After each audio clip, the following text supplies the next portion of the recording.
So first time நீங்க ஏதாவது இந்த மாதிரி ஃபேன்ஸ்ட்ட பார்த்தா கேட்கணும்னு ஏதாவது வச்சிருந்திருக்கீங்களா? ஏதாவது கூட கேளுங்க நீங்க. ஏதாவது உங்களுக்கு டவுட் நான் இருந்திருக்கும்ல. ஏதாவது நானு ஏதாவது இம்ப்ரூவ் பண்ணணும். இல்ல இதெல்லாம் நான் மாத்திக்கிட்டா நல்லாருக்கும் சீரியல்ல. அப்படி ஏதாவது இருக்கா? இவ நீங்க ஏன் அவர்கிட்ட கேள்வி கேட்கவே இல்ல? அவர் வராரு, ஃபைனலா வருவோம் அவர்கிட்ட. ஃபைனலுக்காக ஆ. எடுத்துருக்கீங்களா? அவர்ட்ட கேட்டா அவர் அவர் உங்களுக்காக நிறைய தான் பார்க்குறாரு சொல்லுவாரு. இந்த சீரியல் தெரியும்ல. கேட்கணும். கேளுங்க, சார், ஹை. கேளுங்க. இந்த சீரியல் 9 மணிக்கு பார்ப்போம், 4 மணிக்கு பார்ப்போம். ஆ. சின்ன மருமகள் சீரியலில் வந்து தமிழ்ச்செல்வி அம்மாவை ஃபுல் சீரியலில் பேர் சொல்லி தான் அப்பயுமே சொன்னாரு. உள்ள வந்து கேட்ட ஆனால் பொண்ணு. அங்கே இப்போ நேரில் பார்க்குறோம். ஆ. அடிக்கடி பார்ப்போம், நாடகம் பார்ப்போம். அடிக்கடி பார்ப்பீங்க. அவர் இப்ப என்ன நினைச்சிட்டாருன்னா, நம்ம அடிக்கடி விடாம சீரியல் பார்த்தா, இந்த மாதிரி ஒருத்தர வருவாங்க.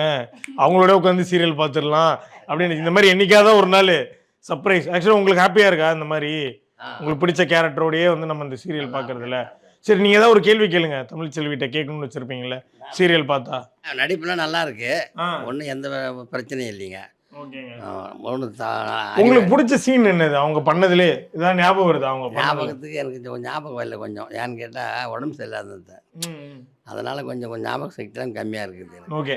சரி, நீங்க வந்து யூஸ்வலா வந்து நம்ம நமக்கு பிடிச்ச நடிகர்கள் வந்து இந்த மாதிரிலாம் கொஞ்சம் மாத்தி நடிச்சா நல்லா இருக்கும்னு நமக்கு விருப்பம் இருக்கும்ல ஒரு ரசிகரா. நம்ம நீங்க ஏதோ சஜஷன் சொல்லுங்க அவங்களுக்கு. அது இல்லை, நடிக்கிறது நல்லா இருக்கு, பக்காவா இருக்குன்ட்டாங்க. பக்காவாக இருக்கு. அதே கண்டினியூ பண்ணுங்கன்ட்டாங்க. ஆமாம், ஓகே.